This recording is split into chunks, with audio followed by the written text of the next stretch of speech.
না সেরকম কিছু না, খালি বলছিলাম তোমার ক্রেডিট কার্ডটা একটু দাও না।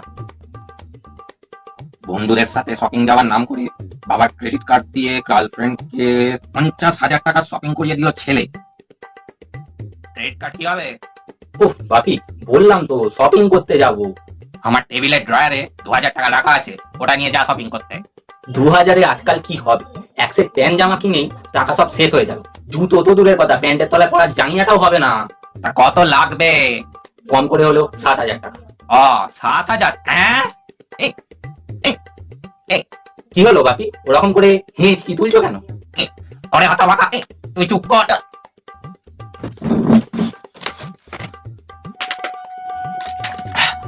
7,000 টাকায় আমার 10-10টা দুর্গাপুজো কাটানো হয়ে যাবে রে হতভাগা। বাপি, এখানে তোমার দুর্গাপুজো কাটানোর কথা হচ্ছে না, এখানে হচ্ছে আমার দুর্গাপুজো কাটানোর কথা। আর যদি তোমার কথা বলি, তুমি তো সারা বছর লুঙ্গি আর স্যান্ডো গেঞ্জি পরে কাটিয়ে দিতে পারো, কিন্তু আমি না।